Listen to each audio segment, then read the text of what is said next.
Sometimes the loneliest people find each other when they're almost out of hope. Sometimes just one talk can change two lives forever. Out in Copper Rock, a cowboy named Elias Boone owns a ton of land, but he goes home to an empty house every night. Clara McGrow, a mom with two little kids, is running out of money as winter gets closer. When things get really tough, she comes to town, and Elias makes her an offer that surprises her. He says his ranch needs a woman's help and her kids need a dad. What starts as a deal to help them both turns into a love story that shows love can happen anywhere. But can their new happiness last when others try to mess it up? Before we go on, let us know where you're reading from. And if you like this story, hit that subscribe button because I've got something super cool for you tomorrow. The morning sun stretched long shadows across Copper Rock Valley, making the grassy fields look golden and warm. This place asks a lot from the people who live here: strength, hard work, and the guts to face every day knowing nature's in charge. But for those who stick it out, it gives something special back: freedom, wide open spaces, and a quiet that lets you hear your own thoughts. Elias Boone stood on his big porch, holding a cup of coffee that was getting cold, looking out at the huge ranch his dad built and left him. The Lazy Bee Ranch went on for miles, covering almost 12,000 acres of great land for cattle. His 2,000 cows were spread out across the hills like little toys. By anyone's count, Elias was one of the richest ranchers around, with enough money to buy most of his neighbors' land twice. But money didn't mean much when he had no one to share it with. At 34, Elias was a big guy, even for the wild frontier. He was 6 feet 4 inches tall in his socks, with shoulders wide enough to carry a full-grown calf and hands that could calm a scared horse or chop wood just as easily. His dark hair was always messy from the wind, and his face was good-looking but rough, with a kind of loneliness from years of only talking to cows and horses. His eyes, gray like storm clouds, showed a sadness and longing he never talked about. The folks in Copper Rock respected Elias, but they kept their distance. His size made rooms feel smaller when he walked in, and he had a quiet intensity like morning fog. Women thought he was handsome from far away, but scary up close. Moms worried he might accidentally hurt their daughters. Men admired his success, but felt small next to him. So Elias worked alone, ate alone, and slept in a house full of memories from better days. His ranch house told the story of a family that used to be happy there. His dad built it 25 years ago with 8 rooms, wooden floors, and windows that caught the morning and evening light. His mom's touch was still there, in the kitchen window where she grew herbs, the bookshelves in the living room where she kept poetry books, and the porch where the family used to chat at night. But that warmth was gone. His parents died from fever when he was 26, and his sister Margaret died during childbirth 2 years later, along with her baby. One by one, death took everyone, leaving Elias alone in a house that got quieter every year. He tried dating a few times after his family died. Neighbors set him up with nice girls, but it always went the same way. The girls would show up smiling and nervous, but as the night went on, they'd get uneasy. They'd talk about the weather or crops, but their eyes would look for the door, like they wanted to escape. By the end, Elias would apologize for being too big, too quiet, or too deep-voiced. Eventually, he gave up. It seemed some guys were meant to be alone. 3 miles away, in a tiny cabin that felt smaller every day, Clara McGrow fought her own battles with loneliness and survival. At 26, she was pretty in a quiet way. Her hair glowed red in the sun, her green eyes sparkled with smarts and strength, and she still moved gracefully despite the tough frontier life. But Clara wasn't defined by her looks. It was her spirit. That made her special. She came to Copper Rock 5 years ago as a new bride from St. Louis, crazy in love with Tom McGrow, a dreamer who promised they'd build a great life together. Tom was everything Elias wasn't: small, funny, and so hopeful that even hard days felt okay. He claimed 160 acres on the edge of the valley, built Clara a small but strong cabin, and worked to show they didn't need a big ranch to be happy. For 3 years, it worked. Clara made their little home like a paradise. She grew a garden that other wives envied, raised chickens that laid eggs like clockwork, and filled their cabin with warmth that made visitors want to stay. Tom was a loving husband and dad, working all day to provide for his family. Then fever took him. It started as a cold, nothing big, but it got worse fast. Clara nursed him for 2 weeks, barely sleeping, trying every remedy she knew. But one gray morning in March, Tom died, leaving Clara alone with 2 kids and a homestead she couldn't run by herself. That was 2 years ago, and Clara fought every day since to keep Tom's dream alive. She learned to milk the cow, care for the chickens, and fix things around the cabin. Her 8-year-old daughter, Emma, helped out, acting wise beyond her years and protective of their little family. 5-year-old Samuel, who barely remembered his dad, stuck close to his mom, knowing she was all he had. But love and effort could only go so far against the tough frontier life. The homestead that seemed full of promise with Tom now felt like a heavy weight pulling Clara down. She sold their few cows one by one to pay for medicine, food, and basics. Last spring's crop fed them but didn't make extra to sell. Winter was coming, and Clara's savings wouldn't cover heat and food. She thought about taking in laundry or sewing, but neighbors were far away, and most folks did those chores themselves. Moving back east to live with Tom's sister in Kansas City crossed her mind, but train tickets for 3 were too expensive. Plus, leaving meant letting go of Tom's memory, which felt like losing him again.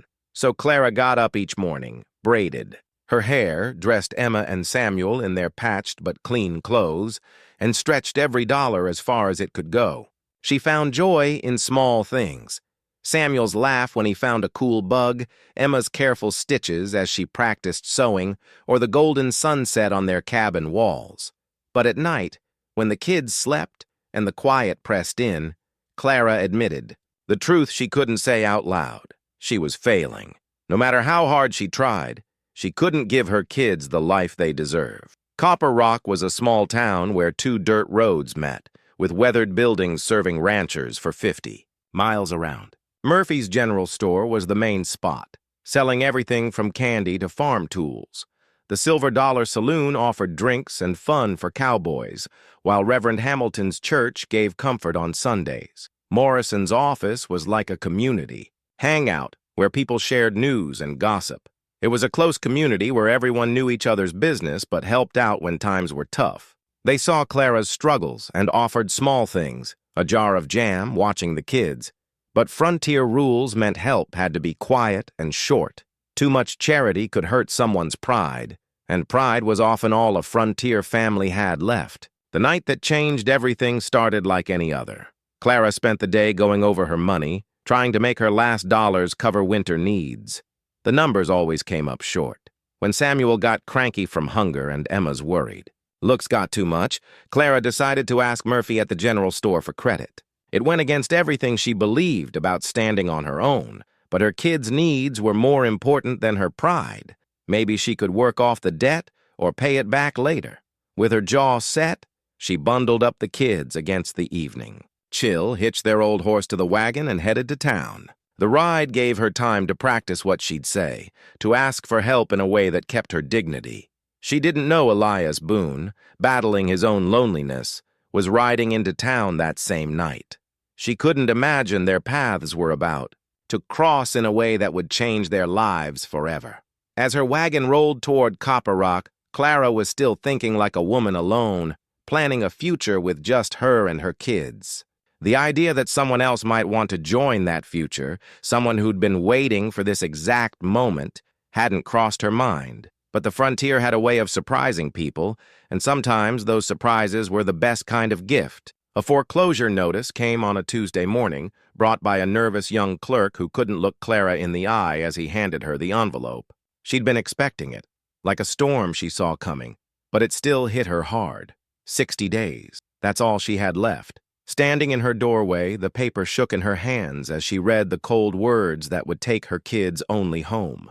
The bank in Copper Falls had been patient, more than most would be with a widow, but patience ran out, and Clara had reached the end. "Mama." Emma's voice was small and worried. At 8, she could read her mom's face like a book. What does the paper say? Clara folded it carefully, her mind racing through options that seemed to disappear. Nothing for you to worry about, sweetheart.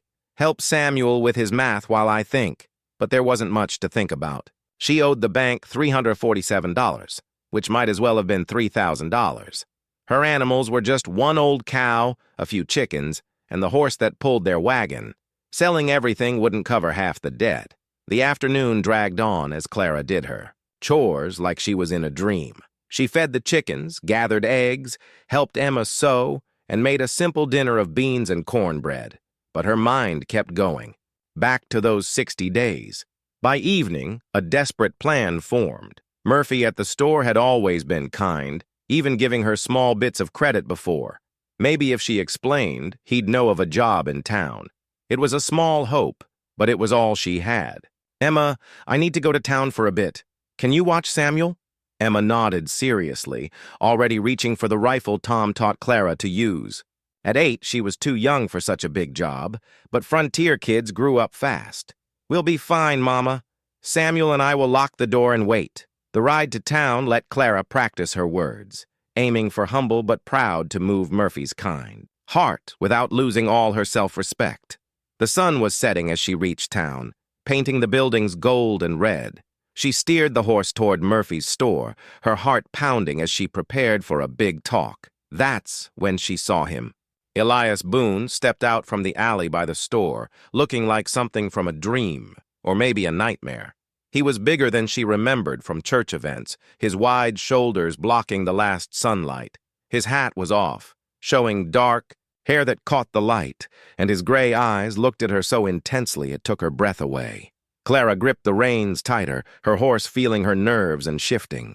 She'd always known about Elias. Every woman in 3 counties did, like he was a big bear, amazing to watch but dangerous up close. Mrs. McGraw? His voice was deep and careful, like he was calming a scared horse. Can I talk to you? For a moment? Clara's first thought was to say no and keep going. She had to talk to Murphy, and chatting with the town's most eligible bachelor could start rumors. But something in Elias's face, a hint of openness that didn't match, his big size, made her pause. Sure, Mr. Boone, but I can't stay long. He walked to her wagon slowly, keeping enough distance so she wouldn't feel crowded but close enough to talk privately. Up close, Clara saw the lines on his face from frontier life, the early wrinkles around his eyes from too much time alone. I heard about your troubles, he said plainly. The foreclosure notice. Clara's cheeks burned with shame. Of course he'd heard. News spread fast in a small town, and her money problems weren't a secret. I don't know what you're getting at, Mr. Boone, but my family's business is private. I'm not suggesting anything, he said, gently but firmly, cutting through her defenses. I'm just stating a fact and hoping you'll listen before you think I'm out of line. Clara opened her mouth to snap back, but his expression stopped her. There was no pity, just a quiet need that felt like her own.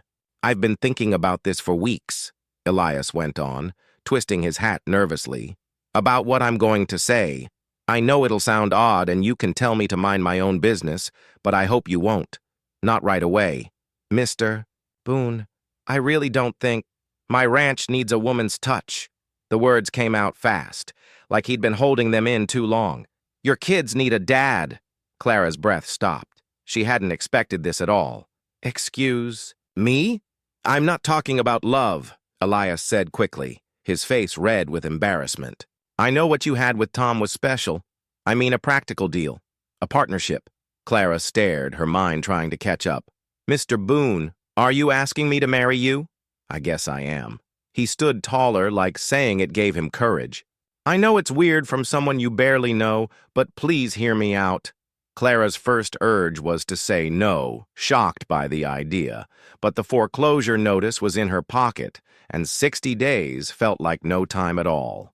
I have 12,000 acres of the best land around, Elias continued, his voice stronger.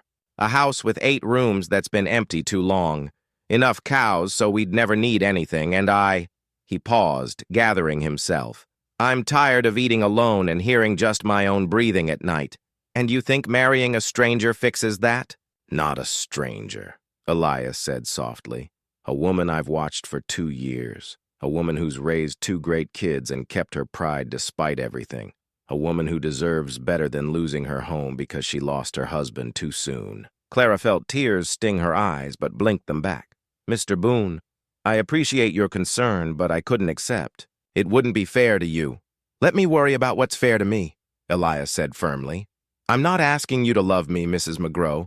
I'm asking to take care of you and your kids, like Tom would have wanted if things were different. Tom's name hit Clara like a punch. She could almost hear him saying, Pride's a luxury we can't afford when the kids need us, Clara. Sometimes the bravest thing is accepting help. I'd expect nothing from you that you don't want. To give? Elias went on, seeing her think. Separate rooms, of course. Your kids would be mine to raise and protect, but I'd never try to replace their dad. Just give them a stable home. Clara looked at this big, quiet man offering to solve her problems for no clear gain to himself, and something shifted inside her.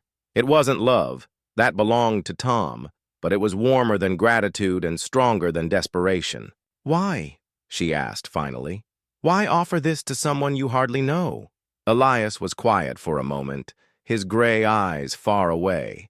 Because lonely people see each other, Mrs. McGraw, and I think we could both use some company. Clara sat in her wagon, the foreclosure notice heavy in her pocket, and realized Elias had offered her something she thought was impossible. Hope. I need time to think, she said. Of course. Elias stepped back, giving her space but not leaving. But don't think too long. Winter's coming, and I'd like this settled before the snow. As Clara drove home in the dark, her mind buzzed with new possibilities. Behind her, Elias stood in the street, watching her wagon fade, wondering if he'd just made a huge mistake or started something amazing. 3 days after Elias's surprising offer, Clara stood at the altar. In Copper Rock's little church, wearing her best dress and holding wildflowers Emma picked that morning. The ceremony was simple, with a few curious townsfolk watching. Reverend Hamilton said the usual words, but his voice sounded unsure, like he wasn't certain if this was a wedding or something else. Do you, Elias Boone, take Clara McGraw as your wife? I do, Elias said steadily, gently sliding a simple gold ring onto Clara's finger. And do you, Clara McGraw, take Elias Boone as your husband? Clara looked into his gray eyes, which held no demands, just patience, and felt a strange calm. I do. When Reverend Hamilton said they were husband and wife, Elias leaned down and lightly kissed Clara's cheek, so gentle it made her eyes water. The wagon ride to their new home was quiet. Emma sat stiffly next to her mom, eyeing the man who was now her stepdad. Samuel, though, was excited by Elias's quiet presence, asking him about horses and cows. Elias answered with surprising patience. How many cows do you have, Mr. Elias? Just Elias now, kid. About 2,000 spread out across the land. 2,000? Samuel's eyes got big. That's more than I can count. Guess I'll have to teach you to count higher, Elias said, a small smile on his lips. The Lazy Bee Ranch house rose from the prairie like a big ship in a sea of grass. Clara had seen it from far away, but up close it was huge and a bit scary. The porch, the many windows, the solid build. It was everything her little cabin wasn't, and it made her feel small. It's real fancy, she said quietly as Elias helped her down from the wagon. It's real empty, he replied, his voice making her look at him closer. Has been for too long. Inside, the house was grand but cold, like it was waiting for life. The rooms were clean but plain with no warmth. Clara saw signs of a woman's touch from years ago, faded spots on walls where pictures hung, a sorah, kitchen window for morning light, empty bookshelves meant for someone who loved books. But those touches were old, like forgotten flowers.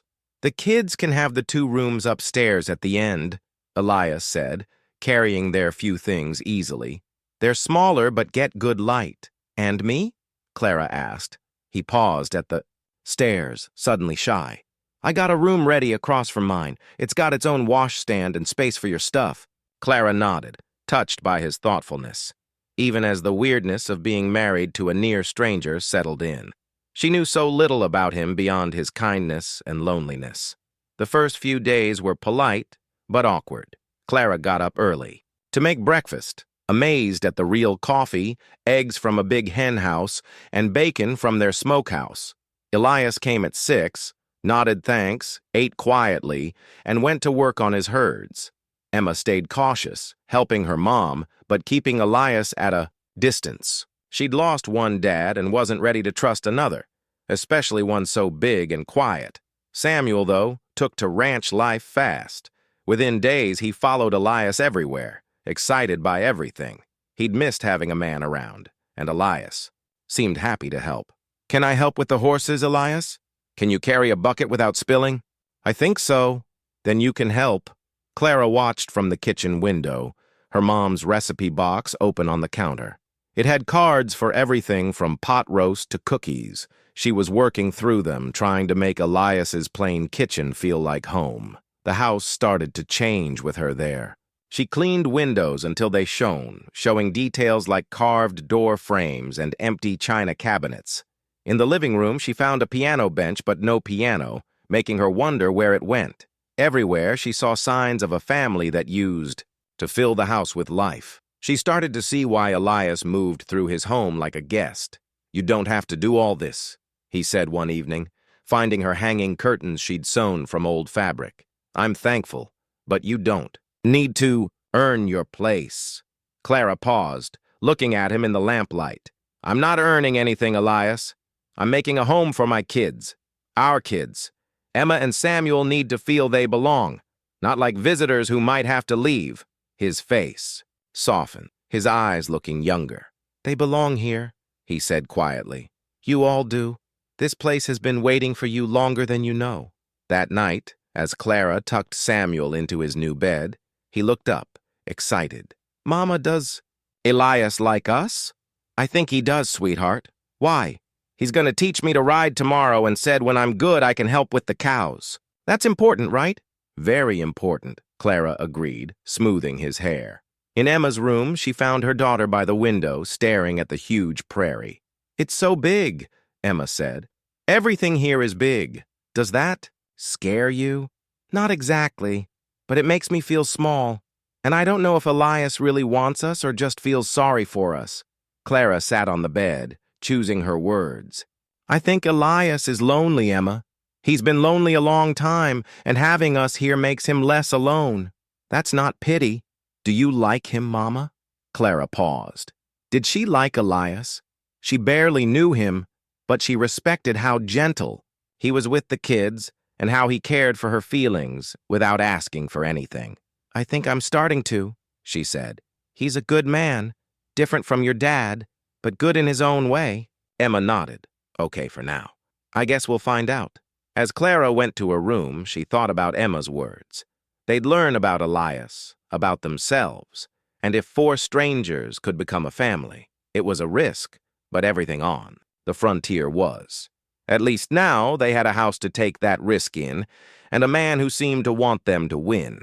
The first big moment came 2 weeks later when Elias showed up at breakfast with something behind his back. Samuel, now comfortable with him, got curious. "What's that, Elias?" "Depends. Are you good at taking care of stuff?" "Yes, sir. Mama says I'm responsible for my age." Elias looked at Clara, who nodded. "She's right. He's careful with his things." Elias pulled out a carved wooden horse with a flowing mane, saddle and bridle, all done with care. Samuel's eyes got huge. He reached for it, then stopped. "Is it really for me?" "Made it myself," Elias said, a bit shy. "A boy on a ranch needs a proper horse even if it's wood." Samuel hugged it, his face glowing. "It's the best thing ever." "Thank you, Elias." Clara's throat tightened. She could see the effort in every detail, picturing Elias carving it at night after long days. It wasn't just a toy. It was a sign he accepted them. "Let's name him," Elias said, sitting down, pleased. "Thunder," Samuel said right away, "because he's fast as lightning." "Thunder it is. Want to meet some real horses after breakfast?" Samuel changed completely. The shy boy from weeks ago now bounced beside Elias to the barn, talking nonstop. Clara watched, amazed at how Elias slowed his steps for Samuel and answered all his questions. Even Emma, still cautious, seemed curious. She finished her chores fast and hovered by the door. "Why don't you see what they're doing?" Clara suggested. "I don't want to bother them," Emma said, but her eyes stayed on the barn. "You won't. Elias likes teaching Samuel. He'd probably like teaching you too." Emma's face showed curiosity and caution. "Would he mind?" "I think he'd be happy."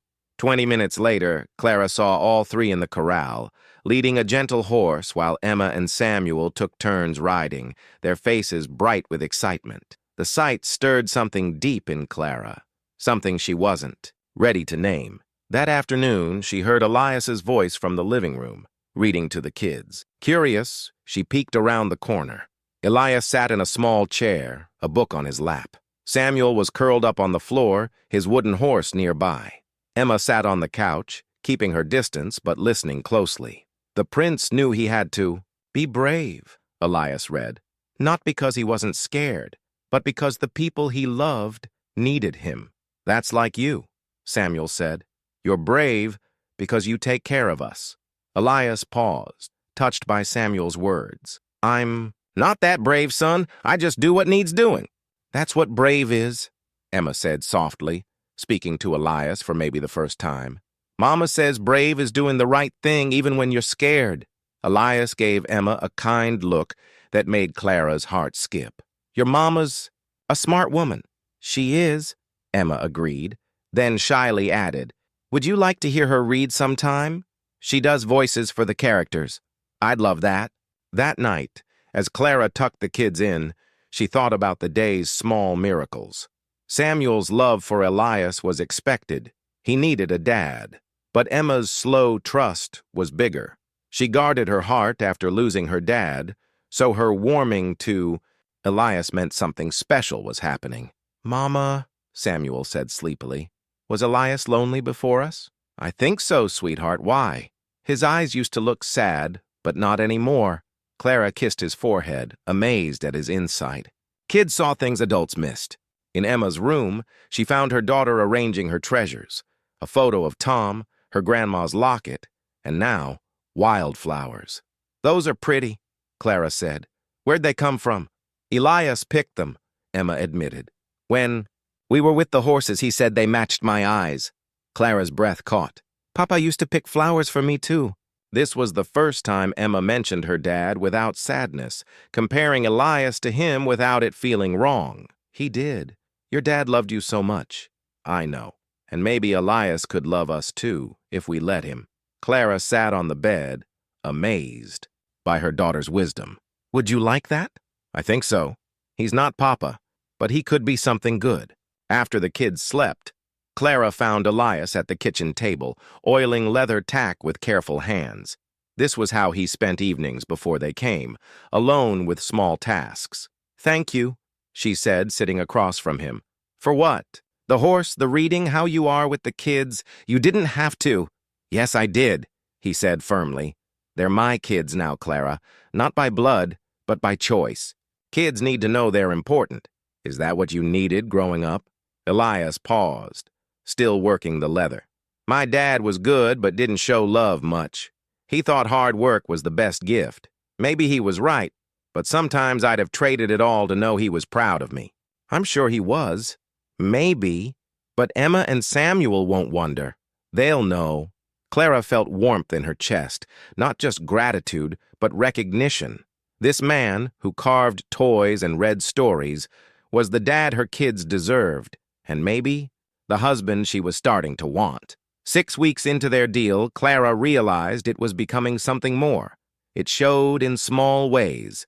Elias lingering over coffee, Clara taking extra care with her hair, or them timing evenings to talk over tea while the kids slept. Their marriage certificate, signed quickly, was meant to be just a legal thing to help Clara's kids and give Elias company, but it started to feel like more than a deal, like a sign of something bigger.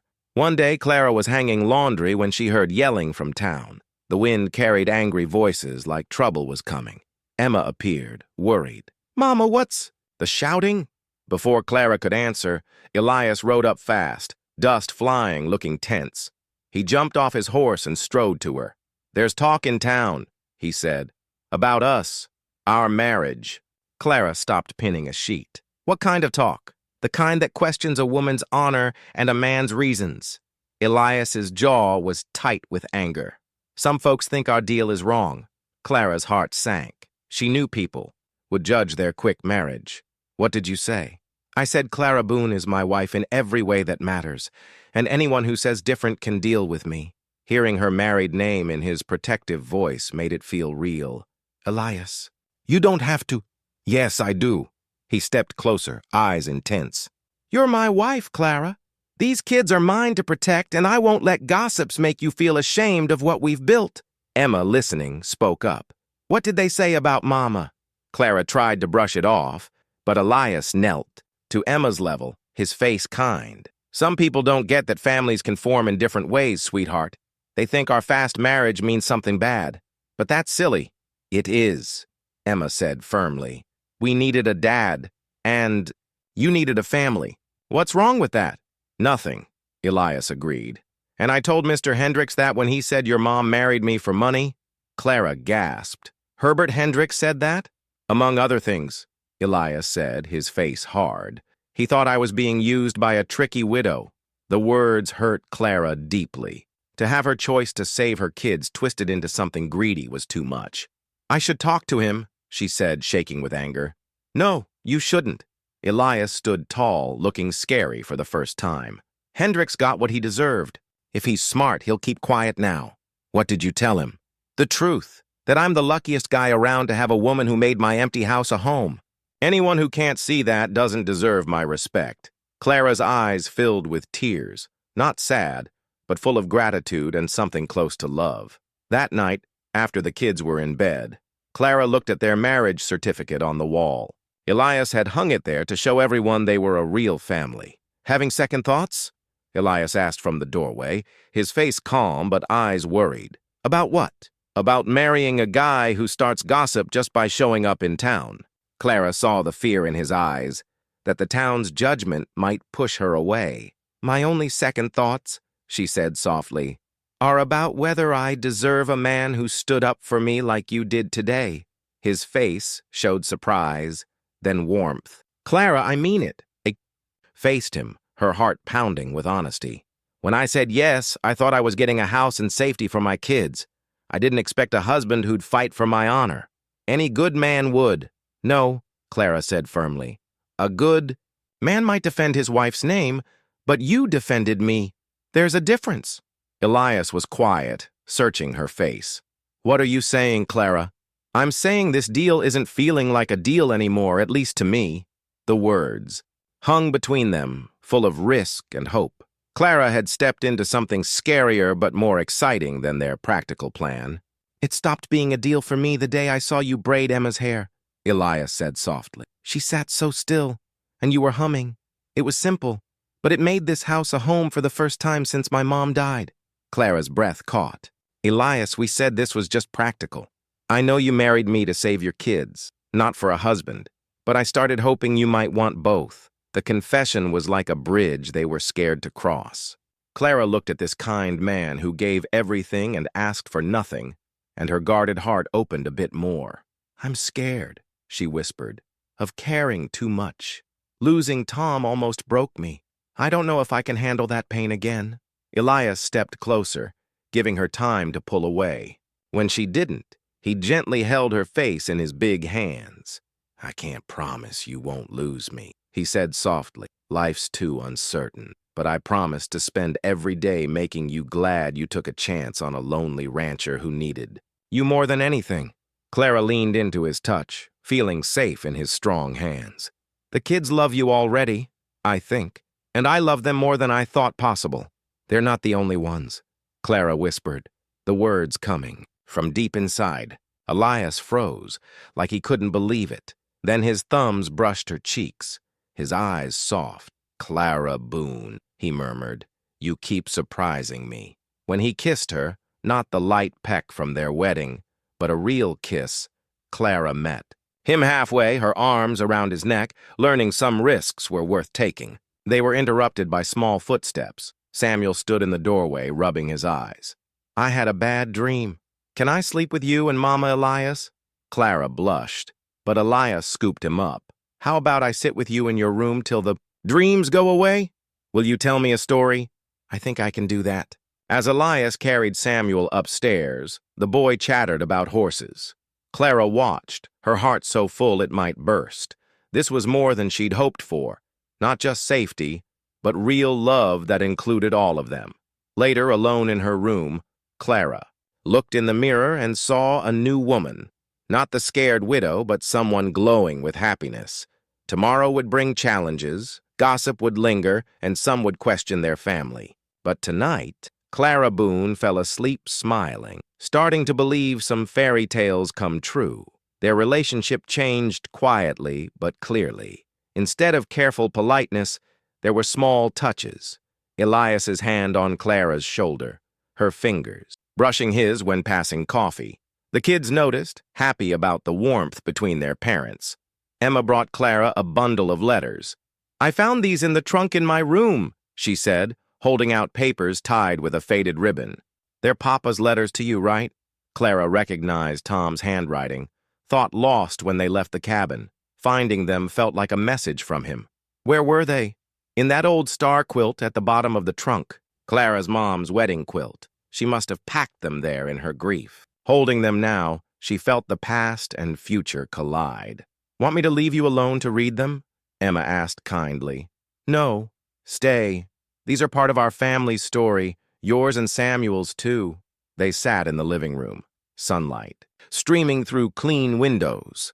Clara untied the ribbon and opened Tom's first letter from their courtship, full of dreams.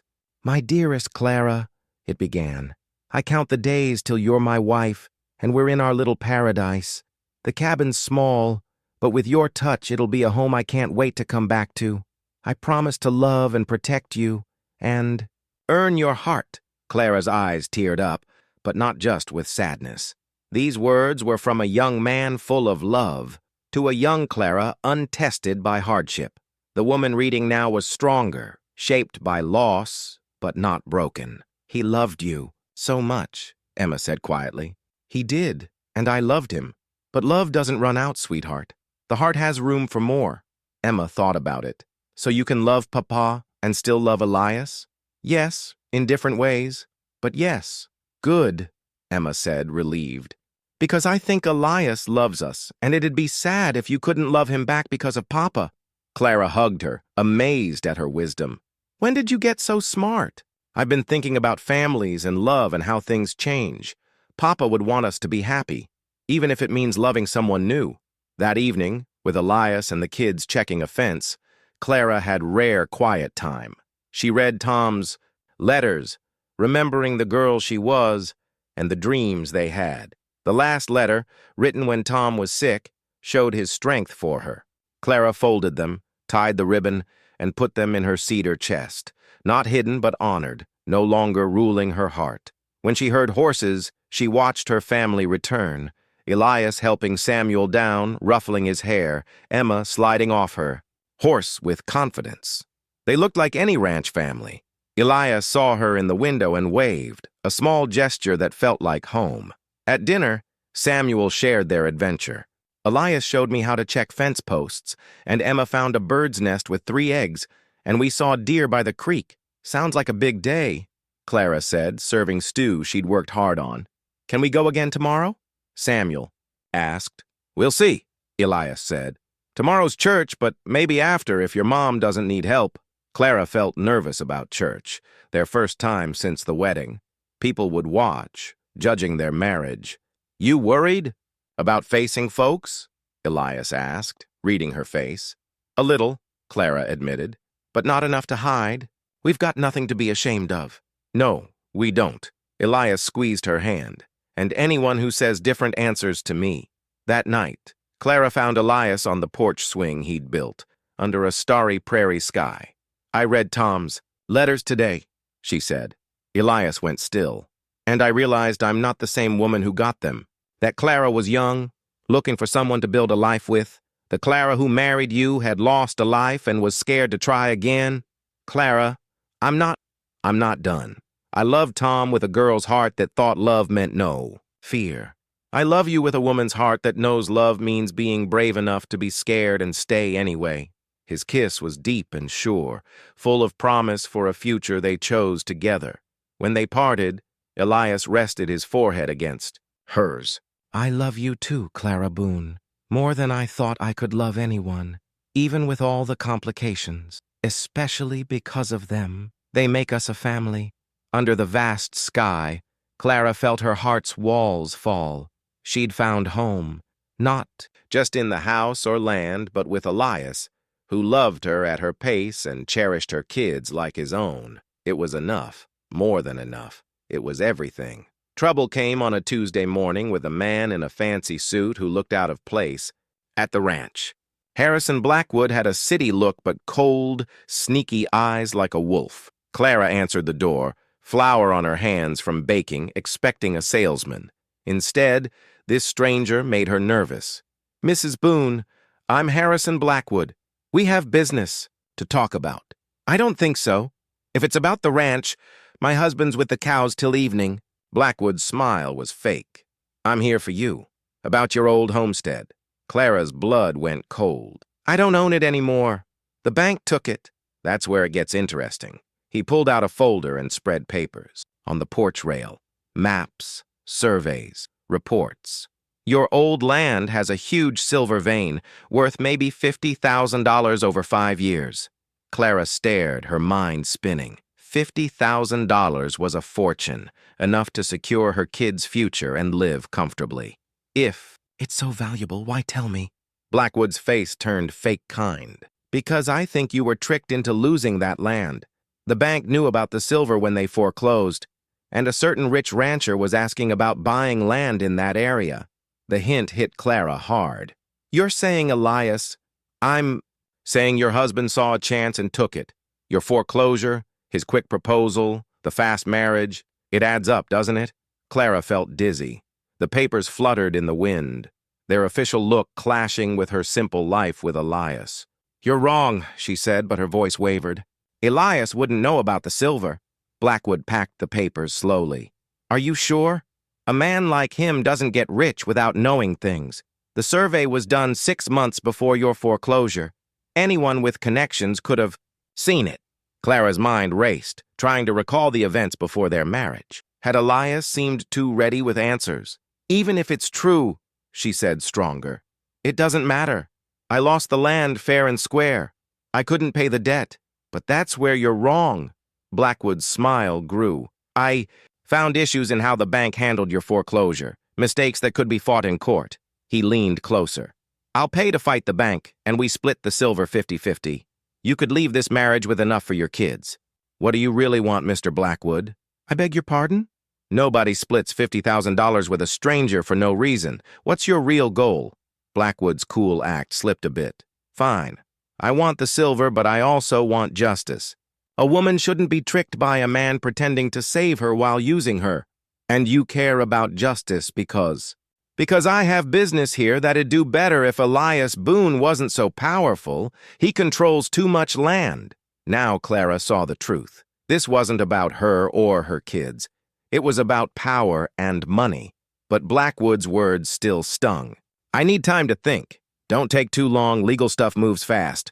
Blackwood tipped his hat and left, leaving the homestead deed behind, covered in notes about silver. The afternoon was a blur of doubt. Clara did her chores, lunch, Emma's lessons, the garden, but her mind kept going back to Blackwood's. Claims? Had Elias known? Was their love a lie? When Elias came home, his warm smile faded at her face. Clara, what's wrong? We had a visitor, Harrison Blackwood. Elias's face paled, then reddened with anger. What did he want? Clara put the deed on the table. To tell me about the silver mine under my old homestead, worth $50,000, that you knew about when you proposed. Elias stared at the paper, his hands clenching. The silence was heavy with unspoken accusations. Clara, I can explain. Can you? Because I'm wondering if the man I'm falling for is real or just a good actor who saw a chance to get rich. You don't believe that? I don't. Know what to believe. Her voice broke. Tell me the truth, Elias. Did you know about the silver? He was quiet, his eyes full of pain. Yes, I knew.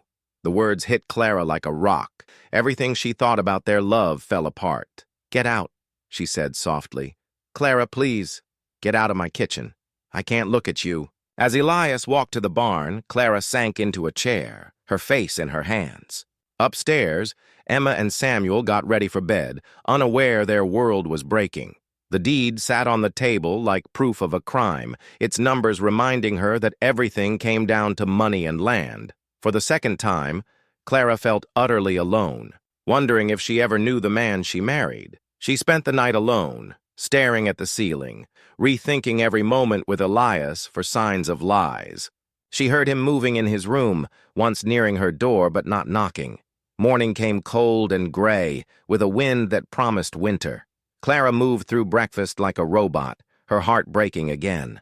Elias appeared, looking like he hadn't slept, his hair messy and eyes desperate. Clara, let me explain. I think you've said enough. No, I haven't. Yes, I knew about the silver survey. Yes, I knew your land might be worth something, but that's not why I proposed. Then why? Her voice was sharp, with hurt. Elias sat heavily, looking smaller. Because I watched you for months, Clara, struggling and never giving up. Every time I saw you in town with Emma and Samuel, I thought how empty my house was and how I wanted to be good enough. For a woman like you? How convenient that helping me helped your business. Forget my business. His voice made her look up. Do you think I need more money or land? I have enough for 3 lifetimes. If I wanted the silver, I could have bought your debt and foreclosed myself. Clara felt something shift, but her anger held. Then why not tell me? Why let a stranger... Tell me? Elias ran his hands through his hair. Because I was scared. I knew it'd look bad, and I was afraid you'd think what you're thinking now. By the time I knew I should have told you, we were becoming real, and I didn't want to lose that. Before Clara could answer, Emma stood in the doorway, worried. Why are you and Elias fighting? Samuel's crying because he thinks we're leaving. Clara's heart hurt. She'd forgotten how the kids would see their fight. To them, raised voices meant their family was breaking. We're not fighting, sweetheart, Clara said, trying to sound normal. Just talking grown-up stuff. Emma wasn't fooled. Is it about the bad man from yesterday? I saw him from my window. He looked mean. Clara and Elias shared a look, realizing Emma knew more than they thought. What bad man? Elias asked, kneeling to her level. The one in the fancy suit who upset Mama. He had cold eyes like a snake. Clara remembered thinking the same about Blackwood. Emma, Elias said carefully, has anyone else asked about your mom or your old house? Emma nodded. A man at the store last week asked about where we lived and if Mama had papers. I didn't like him, so I didn't answer. Clara felt a chill. What did he look like? Not as fancy, but same cold eyes, and he smelled like tobacco and something sour. Elias's face grew grim.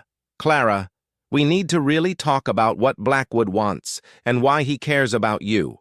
An hour later, after calming the kids and sending them to do chores, Clara and Elias sat at the kitchen table with the deed and Blackwood's papers. I thought about this all night, Elias said. Blackwood's visit, how he told you, leaving these papers, it doesn't make sense if he wants profit. What do you mean? If I wanted a mining claim, I wouldn't tell the old owner how much it's worth. I'd offer a little, not a fortune. Blackwood did the opposite. He made sure you knew the money. Clara looked at the papers. So, what's he really after? I think he wants to ruin our marriage. The silver's just an excuse. Why care about our marriage? Elias drummed his fingers. Because Blackwood's been trying to buy ranch land here for 2 years, and I've stopped him. I outbid him or convinced sellers to keep their land. Why? Because men like Blackwood don't build communities, Clara. They take what's valuable and leave. If he gets enough land, he'll mine it dry, ruin the grass, and turn this place into a wasteland. Clara saw the bigger picture. So if he proves our marriage is fake, that you married me for silver, your reputation's ruined, and his deals look better to others. Exactly.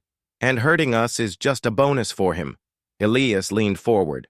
Clara, I swear on my parents' graves, I married you because I loved you, even before we talked. The silver was a problem I hoped to avoid. Clara looked into his eyes and saw truth, not just in his words, but in his pain. This was the man who carved toys, stood up to gossip, and held her kids through nightmares. But her practical side saw a problem. "It doesn't matter what's true," she said. "If Blackwood makes his lies stick, everything we've built falls apart." Before Elias could reply, they heard horses, lots of them, coming fast. Through the window, Clara saw dust, too big for a friendly visit. Elias moved to the gun cabinet, grabbing a rifle with practiced hands. "Clara, take the kids upstairs to Emma's room. It's got a good view and a ladder outside if you need to escape." "Elias, what's happening?" "I think Blackwood's done waiting." He checked the rifle, an old one his dad used. "This protected this land before, and I'll use it to protect our family." Fear hit Clara, but so did determination to protect their life together. "I'm not hiding while you face this alone." "Clara, no. This is my fight, too. If Blackwood thinks he can ruin us for his business, he's wrong." Elias looked at her, love and worry in his eyes, then nodded and grabbed another rifle. "Then we face it together. But Clara, know this. Proposing to you was my best choice, not for business, but because you gave me something worth fighting for." Clara took his hand. "I love you, Elias Boone, the real you, and I won't let anyone take that away." Outside, the horses got closer. Too many, too organized. Whatever Blackwood planned was starting, but Clara wasn't scared anymore. They had something worth defending, and they had each other. The riders stopped in the yard, 8 men, armed and tough-looking. Blackwood led them, no longer the fancy city man, but cold and dangerous. Behind him was Sheriff Morrison, looking uneasy, but there for legal reasons. A church bell rang fast from town, not the slow Sunday call, but an alarm for trouble. Someone was calling the community, and Clara felt hope. They weren't alone. "Elias Boone!" Blackwood shouted. "I've got legal papers you need to see. Come out peacefully." Elias stepped onto the porch, rifle ready but casual, his big frame filling the doorway. Clara stood by the window, safe behind the log walls. "Blackwood, I wondered when you'd show your true self. Just legal business, I'm afraid. Sheriff Morrison has a warrant to search for proof of fake land deals and marriage fraud." Sheriff Morrison shifted in his saddle. "Elias, I'm sorry, but Blackwood's got papers from the judge. Says you knew about Silver when you married Clara, that it was all business. And you believe that, Jim? Doesn't matter what." "I believe. I gotta follow the law."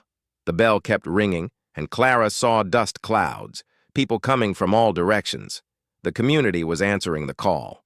"Looks like half the county's coming," Elias said calmly. "Sure you want witnesses?" Blackwood's face tightened. "I've got nothing to hide, unlike some." "Really? Then explain why you've had men asking about my wife's old land for months, or why you bought her debt for double its value." Clara saw Blackwood's men look uneasy. They thought this would be easy, not a public fight with locals who knew Elias. The first riders arrived, Murphy from the store, Dr. Morrison, and 3 ranchers. Soon, the yard was full of neighbors drawn by the alarm. "What's this about, Elias?" Jack Henderson, a neighbor, called out. "Blackwood thinks I married Clara for her land Silver. He's got hired guns and a shady warrant to prove it." "That's nonsense," Mrs. Murphy said.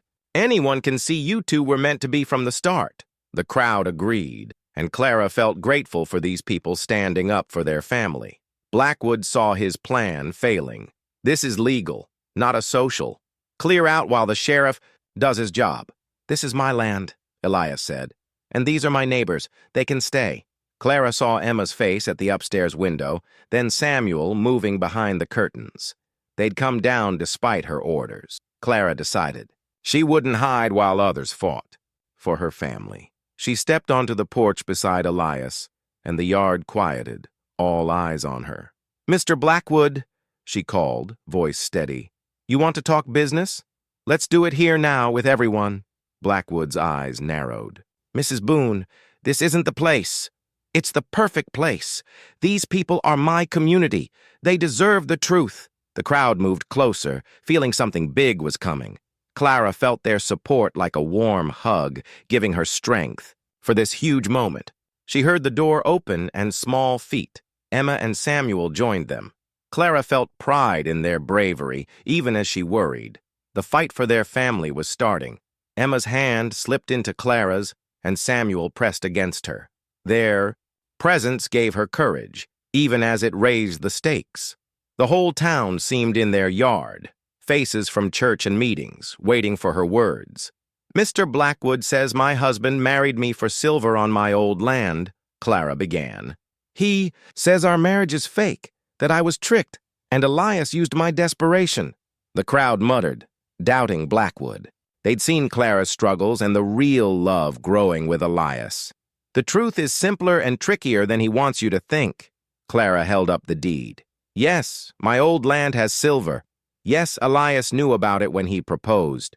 But what Blackwood hides is why it matters to him." Blackwood's face reddened. "Mrs. Boone, you don't understand business law." "Maybe not," Clara cut in.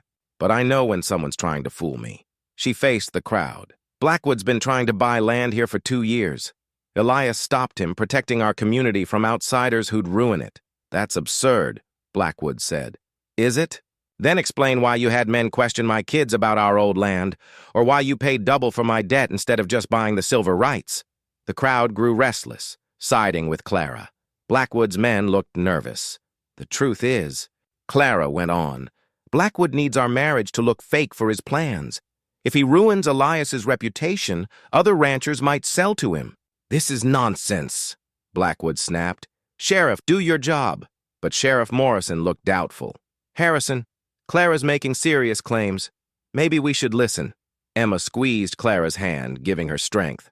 "I married Elias because I was desperate. Yes, for my kid's safety and a home. But he married me because he saw me struggle and couldn't stand it." She looked at Elias, his eyes full of love. "Could he have bought my debt and taken the silver without marrying me? Sure. Would it have been easier? Yes. But that's not who he is. Prove it," Blackwood challenged. "If your marriage is real, sign over the silver rights. Money shouldn't matter if you love each other." Clara saw the trap. Refusing would seem to prove his point. Agreeing would give him the land. But she'd learned on the frontier that the best way to handle a snake is to let it show itself. "That's a good offer, Mr. Blackwood, but I've got a better one. If you care about justice, let's take this to court with a real judge and jury." Blackwood's confidence slipped. "That's not needed, isn't it? A real trial would make you show all your business plans, including how you knew about secret silver surveys and talk to my husband's surveyor about our land." Blackwood paled. His men shifted, and Sheriff Morrison sat up straighter. "You see?" Clara said. "My husband wasn't the only one who knew about the silver. The difference is he offered me love and partnership. You offered lies and threats." She faced the crowd, holding a skillet from the kitchen, a simple tool that showed what she'd fight for. "Mr. Blackwood, it's time for you and your men to leave our land. If you come back, you'll see how hard a frontier wife fights for her family." The crowd cheered, and Clara knew they'd won the biggest fight, the one for their community's trust. 3 months later, Clara stood in the ranch's living room fixing her dress while Emma arranged wildflowers in a vase. Outside, Elias and Samuel, dressed in their best, greeted guests for what everyone called the real wedding. The fight with Blackwood ended fast once the judge saw the evidence. His warrant was fake, his schemes exposed, and he left the territory in disgrace. But more importantly, the crisis made Clara and Elias face their true feelings, turning their practical deal into real love. "Mama, you look beautiful," Emma said, stepping back. At nearly 9, she was confident and loved her stepdad. "Thanks. Sweetheart, you ready for this?" Emma smiled. "I've been ready since Elias taught me to ride Thunder." Thunder was Samuel's horse, a gentle mare Elias got for his lessons. The wooden horse still sat on Samuel's dresser, but the 6-year-old now rode real ones with Elias's help. Wagons arrived, bringing half the county: Henderson's, Murphy's, Dr. Morrison, even Reverend Hamilton, who insisted on leading the ceremony despite their legal marriage. "A marriage from need," he said, "deserves a party when it turns to love." Clara watched Elias greet guests with new confidence. The quiet rancher was now a community leader.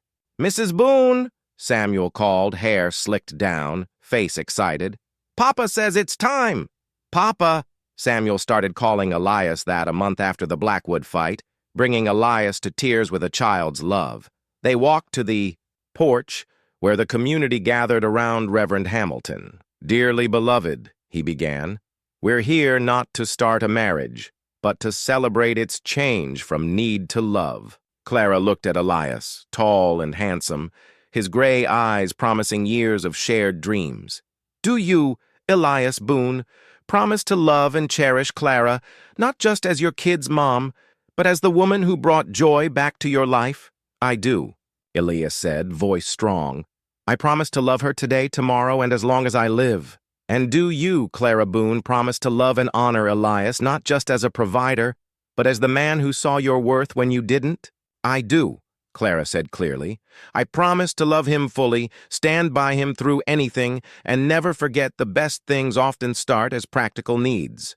The crowd chuckled, loving their honest start. When Reverend Hamilton said they were husband and wife, Elias's kiss was gentle and full of promise, cheered by their community. The party went late with music, dancing, and tons of food. Clara moved from one happy chat to another, feeling like these people were family.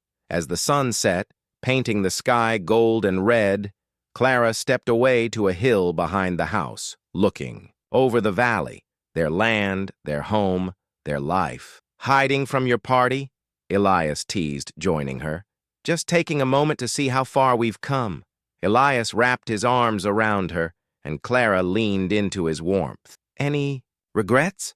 "Just one," Clara said, turning to him. "That it took us so long to admit what everyone else saw from the start." "What's that?"